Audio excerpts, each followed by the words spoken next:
Hi చెప్పండి. Hi.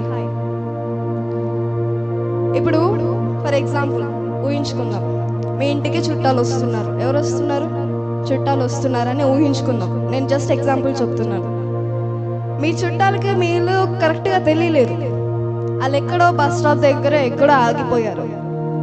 అయితే వాళ్ళకి ఫోన్ చేస్తారు, నేను ఇక్కడ బస్ స్టాప్ దగ్గర ఇలా ఉన్నాను, ఇంటి దారి నాకు తెలియట్లేదు, వస్తావా అని అడుగుతారు. మీరేం చేస్తారు? వెళ్ళి హాయ్ అని చెప్పేసి వస్తారా, లేకపోతే హాయ్ చెప్పి కలిసి ఇంటికి తీసుకొని వస్తారా? ఏం చేస్తారు? వెళ్తారు బస్ స్టాప్కి, అక్కడ ఉన్నారు హాయ్ అని చెప్పి వెళ్ళిపోతారా, లేకపోతే అక్కడ ఉన్నారని కలిసి ఎలా ఉన్నారని అడిగి తీసుకొని వస్తారా? వదిలేస్తారా? తీసుకొని వస్తారా? ఎంతమంది వదిలేస్తారు? ఎంతమంది వదిలేస్తారు? ఎంతమంది అక్కడే వదిలేస్తారు? ఎంతమంది తీసుకొని వస్తారు? మీ చుట్టాలు మీకు కనిపిస్తే ఏం చేస్తారు? కలిసి ఫస్ట్ హాయ్ బాగున్నారా, ఎలా ఉన్నారని అడిగి ఏం చేస్తామండి? తీసుకొని వస్తాం. ఇప్పుడు ఒక వచనం చదువుతాము, హీబ్రూస్ 11:13. హెబ్రీ 11వ అధ్యాయము 13వ వచనం చదవండి. హీబ్రూస్ 11:13. వీరందరూ ఆ వాగ్దానముల ఫలము అనుభవించకపోయినను దూరం నుండి చూచి చేసి తాము భూమి మీద పరదేశులమును యాత్రికులమై ఉన్నామని ఒప్పుకొని విశ్వాసము గలవారే మృతి నొందిరి. ఇప్పుడు మీరు చూసినట్లయితే ఈ 11వ అధ్యాయములో విశ్వాసంతో గొప్ప కార్యాలు చేసిన వారి గురించి ఉంటుంది. ఎవరి గురించి అండి? విశ్వాసము చేత గొప్ప కార్యాలు చేసిన వారి గురించి ఈ 11వ అధ్యాయం మొత్తం వారి గురించి ఉంటుంది.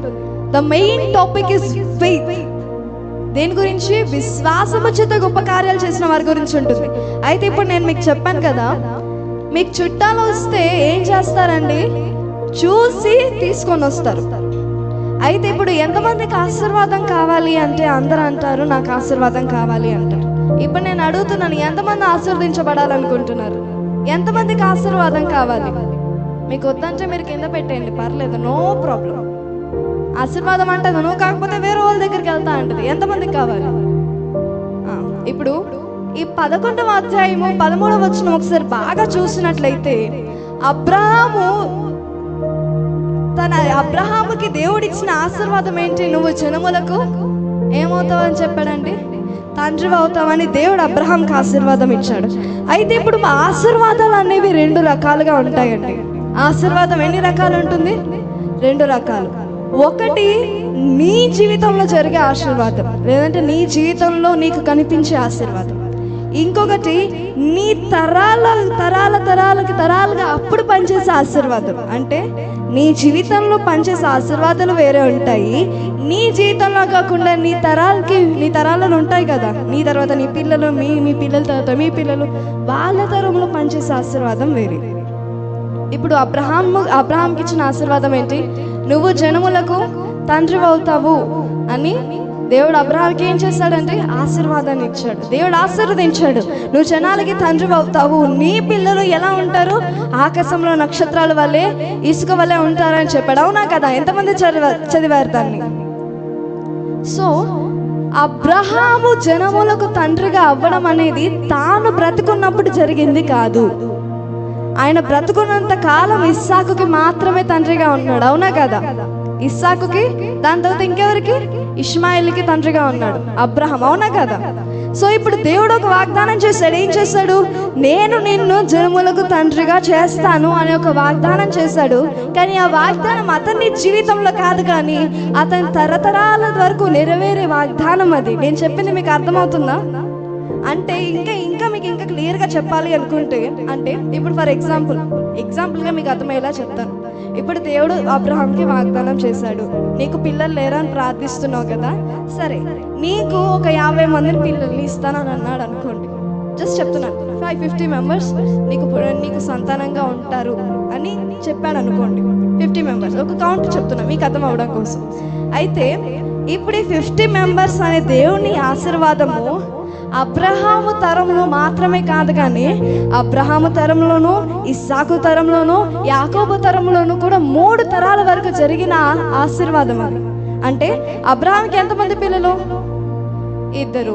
ఇంకా ఇస్సాకుకి ఎంతమంది పిల్లలు? ఆ? ఎంతమంది పిల్లలండి ఇస్సాకుకి?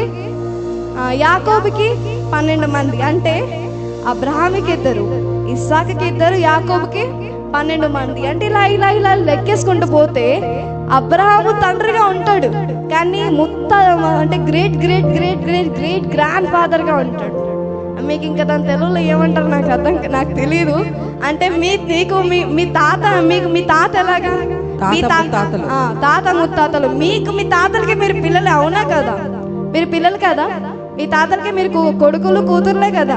మీరు మనవల్లైనా ఆయన మిమ్మల్ని ఒక కొడుకులానే చూస్తాడు, ఒక కూతురులానే చూస్తారు.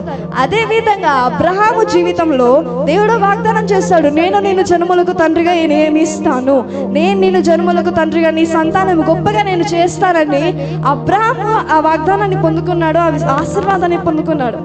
కాకపోతే ఆ ఆశీర్వాదం ఫలితాన్ని అబ్రహాము తన తరంలో చూడలేదు. అర్థమైందా? ఒక ఇస్సాకుతోనే ఆ నక్షత్రాలంత సంతానం పుట్టలేదు. అబ్రహాముకి ఎంతమంది సంతానం అండి? 2. ఇంకో కాంటాక్ట్స్ లో చూసుకుంటే ఒక్కలే, అవునా కదా? ఇష్మాయిల్ని దేవుడు పంపించేశాడు కాబట్టి ఇప్పుడు ఎవరున్నారు? ఇస్సాకు ఒక్కడే ఉన్నాడు. ఇస్సాకుని ఆకాశ నక్షత్రాలతో పోలిస్తే ఒక 100%లో 1% ఇస్సాకు. అంటే దేవుడు 100% వాగ్దానం చేస్తే ఆ 100%లో అబ్రహాం చూసింది ఎంత శాతం? 1% చూశాడు.